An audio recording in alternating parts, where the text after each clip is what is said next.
This is Crazy Ivan. I have Otep on the phone. Hi. Hey. So how old were you when you first realized that you loved doing music and poetry? Oh, I don't know. I mean, music came very sort of when I was an adult, a young adult, but still. Music wasn't, I didn't think, ever going to be in my creative life. I discovered writing fairly early. I was probably in the third grade or so, and we had, I was extremely bored in school. I was really unchallenged. The school system wasn't, it was designed just to sort of, like a factory. It was just to shoot out as many students as they could with just passing grades. As an artistic person, it was really difficult for me. Luckily, I had teachers matter, and I had like a really good teacher who recognized that I wasn't doing well, not because I couldn't, but because I was bored. And so she created one of the assignments was creative writing, and she asked me to write about anything that I wanted to write about, from any perspective that I wanted to write about, but it had to be about death. And at that time, I don't know, that just struck me as a really odd thing to come from a teacher, because they normally don't delve that deep. And so I wrote about, I don't remember the story. I'm pretty sure it wasn't as good as I'd probably laugh at it now, but at the time, it was my first experience into creative writing, into anything like that. And I think it was about a mosquito dying on a porch, on a screen door, and watching all the people walk by that it had fed on, and sort of classifying each one according to their taste and flavor. And so it was pretty, I don't know, for my third grader that might be pretty wild, but that's when I first developed my interest in creative writing. I could turn those something, I could create an entire story, I could create people, I could create worlds. I did that before with drawing, and I got into a lot of trouble usually because I was always getting papers sent home, because instead of doing math homework or something, I was drawing in class. And so doodling, scribbling, scribing, doing graffiti in people's names and all this stuff. And so I was happy that I had a teacher that was wise enough to see that I had a creative spirit, and was able to force me to utilize that into something that allowed me to progress in school. Mm-hmm. I guess it was probably, I was pretty young, and once I got a taste of it, I couldn't stop, and that's why I think that arts funding is very important. Making sure that we have art classes in schools. I know that sports is the primary function of American society, and we all must have nice cleats and polished helmets for the football team. But how about buying a new set of pencils or something for the art class? Just to keep artistic people thriving in our society. Okay, and believe me, I'm a full supporter of the arts, not just sports, but arts in schools. So, I mean, my oldest daughter was one of the drummers in her high school, so that's why I'm supportive of it. That's fantastic, man. Yeah, and hey, nothing against sports. I'm all about it. Yeah. But equal funding would be nice. Yeah. One of the listeners that I've got asked me to ask you this question. He said, "How do you feel initially when Sharon Osbourne stated that she had been impressed with your live show before being signed, and did she offer any advice regarding the direction you took?" Sharon and her son Jack were instrumental in helping us be launched, and I owe them, I'm eternally indebted to them for their belief in me. And it was Jack that really was pretty.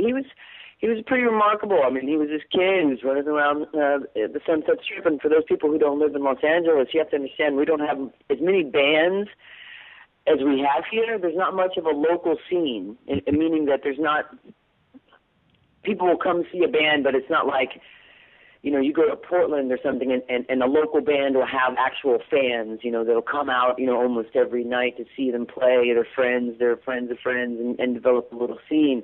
Mm-hmm. Usually it's just, it's not like that here. So it was really, I thought, impressive to see Jack Osbourne, who is, you know, the son of Ozzy, out just by himself, you know, with a couple of pals, mm-hmm. running around shows, supporting local unsigned acts, and that's what we were. We were just one of the many unsigned bands in Los Angeles, playing shows on the Sunset Strip, and I used to see him. He'd have a backpack on, and he'd be starting our pits for us, and never introduced himself or anything. Mm-hmm. And then one night, someone spoke to me about it and said, you know, that's Jack Osbourne. And I said, I don't know who that is. And they said, Ozzy Osbourne. And I was like, get out of here. No way. And they're like, yeah, seriously. And then, I don't know, we did another show at the Roxy, and we were opening for a band called Cold. And someone, after the show was over, someone came up to me and said, Sharon would like to speak to you. And I said, I don't know anyone named Sharon. Mm-hmm. And they said, Sharon Osbourne. And I said, oh, okay. So we walked out to her table where she was sitting, and mm-hmm. and she stood up and she hugged me and really tightly and embraced me and acted like she knew me forever and was, you know, treated me so warmly and said, you know, you're amazing. You're doing Ozfest this year. And that was it. And she never offered me any sort of guidance with regards to what music I should play or anything like that. But what she did teach me was how to be a strong leader and not let gender play any part of it. I mean, when Ozfest was at its height, she ran it. Mm-hmm. And she was in charge, and she treated everyone with dignity. She treated all the bands fairly. She never allowed anyone to be disrespected. I mean, it was pretty remarkable to see a woman in a leadership position like that, and not you know, and just be a leader, you know, just lead. She had someplace to go, so she led, you know. Yeah. But she was always good to me, and you know, she just made sure that I was always taken care of, and I was, you know, she was one of my inspirations early on, just from watching her form of leadership, and like I said, her and Jack, I'm eternally indebted to them for their belief in me and for helping, you know, get us started. Okay. Now you're doing a quick tour of Australia in April. When are you going to be doing a tour in the USA? We're discussing that now. I would assume that it's going to be in January, right around the time the new album Hydra is released. Okay. Do you know like where you're going to be playing at or anything like that? Any ideas? I have no idea. I don't book the shows, man. I'm a singer, not a booking agent. We get that a lot. People are all fans, you know. I guess if you don't understand how the business works, it's an easy, you know, sort of mistake to make. But you know, there's we rarely have any influence on where we play. Mm-hmm. I can say, hey, I know I want to play New York City. Please try to find us a venue in New York City to play. Mm-hmm. And then the booking agents will go out and try to find a place for us to play. You know, the only place that I sort of put my foot down and say I always want to play in is like the bigger markets that I know we do really well in, but also, you know, like Los Angeles, which is my, you know, that's sort of our home base. Yeah. But also places like Dallas, you know, in Texas. So we do really well there.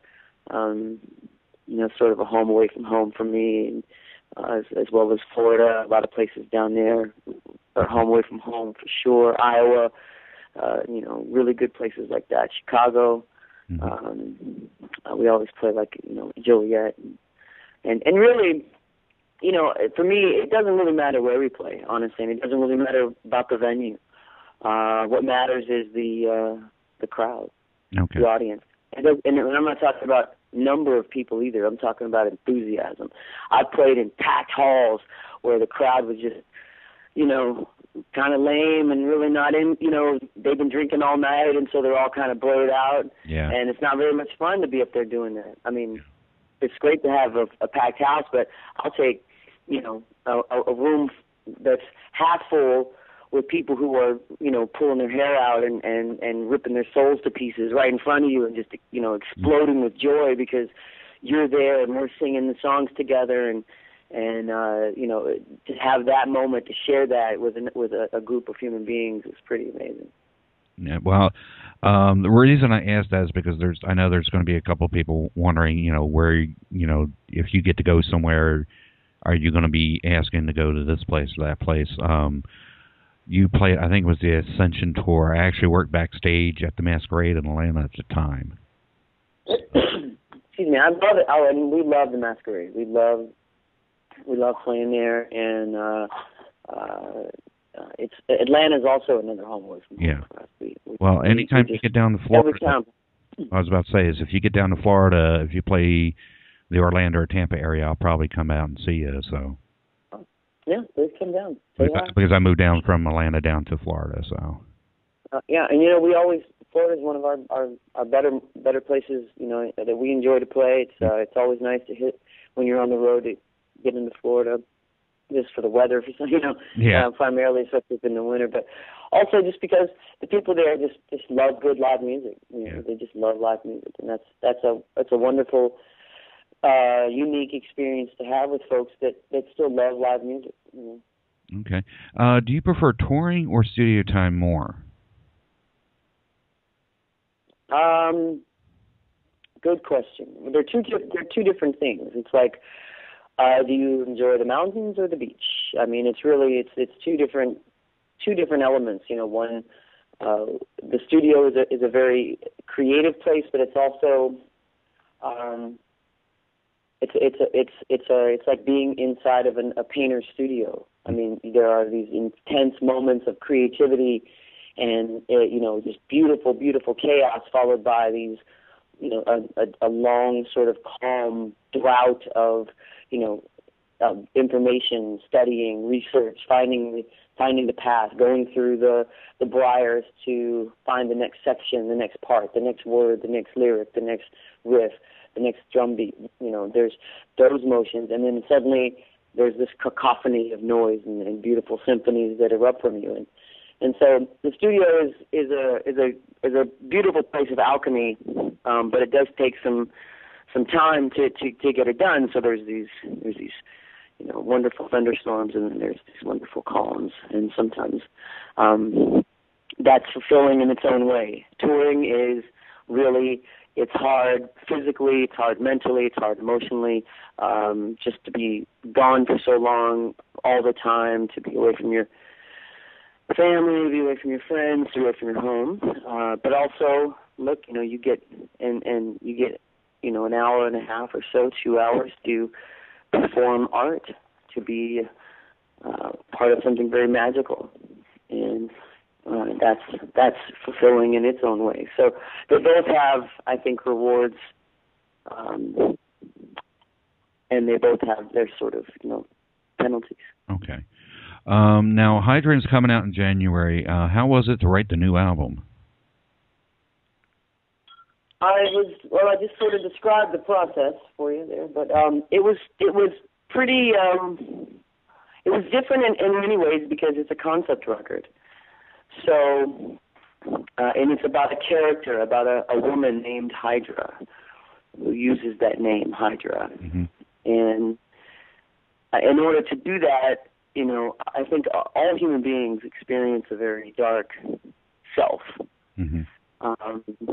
Through our own personal values and morals, we keep that darker self from manifesting.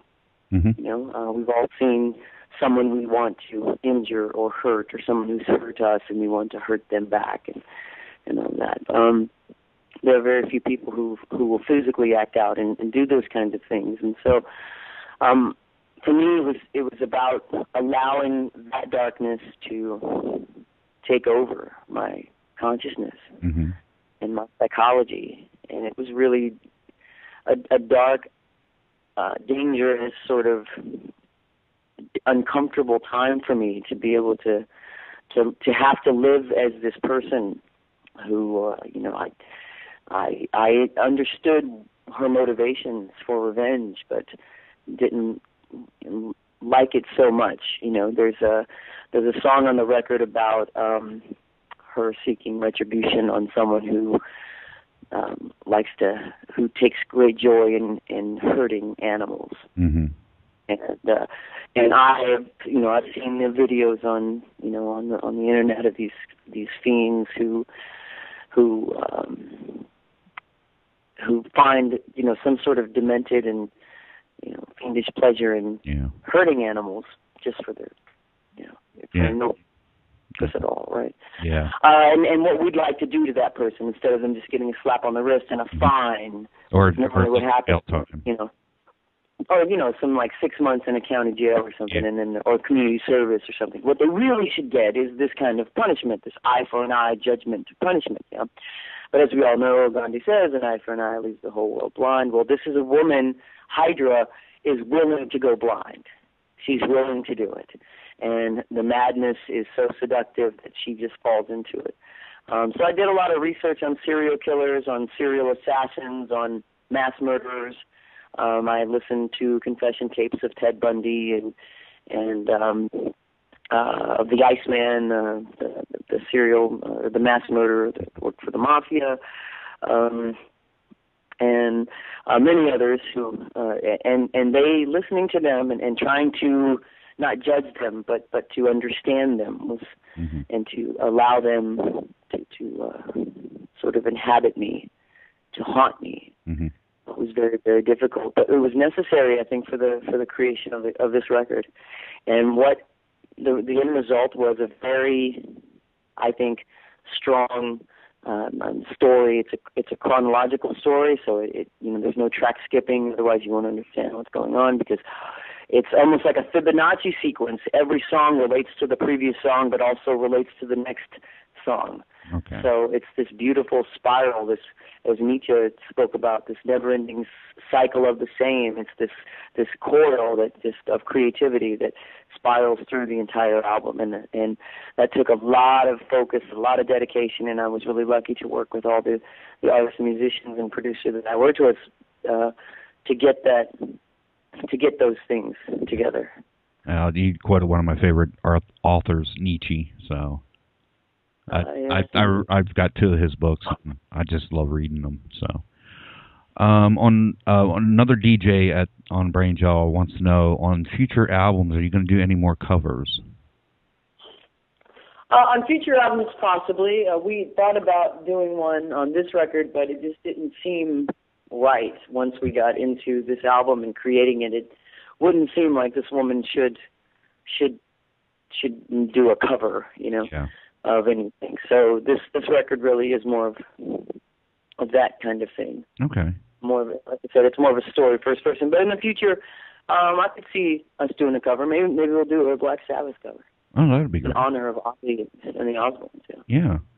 Now I got 2 more questions. They're just basically just to find out something about your views or something like that. Which I have an idea what your views are, but. One of my listeners wanted to know, what do you think of all the mass-produced auto-tune artists that are out there? I don't have I don't think that. I think that auto-tune has become too gimmicky. I think there are certain people that use it in a proper way, and it works fine. But when it's overused, I think it becomes an issue, and I don't know. We're inundated with it, but it's selling, so it's hard to say. I mean, there is no accounting for taste, and a lot of people will decide to just kind of follow fads and fashions and trends and so forth. So it's become very fashionable to use that kind of thing, but. It depends on how it's used, I suppose. I don't know. I miss live instruments a lot. But I think, if you Radiohead, I think uses electronic instruments wisely. It sounds good. There's still an organic sense groove to their music. But whereas you have some other artists who just throw it on top. You can tell when something's fake. Yeah. You can tell when something's contrived, and that they're just using it because the kids will love it. The teenagers, they're gonna love this if we just throw the auto tune on it. And then you can just that's something that someone did just to try to sell more records. And people, I think, are beginning to sense that a bit more about and rejecting this kind of falsehood in music and in art. And hopefully, if the Mayans had any sort of prophetic talents, or when they say that 2012 is the end of an age and the beginning of another, most people scholars will say that what they really meant was an age of enlightenment. Yeah. And those that are holding on to the old ways, well, of course it looks like doom because your world is ending, and so be it. Good riddance. Goodbye. The rest of us are moving forward, and I hope that's what it is. Okay. And the last question is, if you could advise President Obama on anything, what would it be? I would tell him not to take any guff from those conservative swine. I would tell him that the people have spoken. We want a liberal America. We want a progressive America. And I think that he's doing that, actually. He's asking the American people to push Congress to do the right thing and to lower taxes on working people and raise taxes on rich people. Mitt Romney and his ilk, people like him who are, multimillionaires, pay less in taxes than those who work at, Walmart. You pay more of your money than Mitt Romney does, and that's unfair, and it's the way that they've been able to. Their lobbyist friends and so forth, and their friends in Congress have manipulated the tax code so that it reflects greatly on them and hurts us, and because they want us to be a permanent underclass. It benefits them to be able to say they want cheaper workers. They can pay us cheaper wages. Why? So they can raise their pay. Yeah. This whole thing about Hostess and Twinkies, which is just absurd. That people are so freaked out about losing a Twinkie. Are you kidding me? That thing is made of. It's made from what they make rocket fuel out of. It's so unhealthy, and they tried to blame unions on that all these selfish workers wanted higher wages, when it turns out that, well, one reason is mothers aren't feeding their children so much garbage anymore, and they're choosing healthier snacks. That's one reason.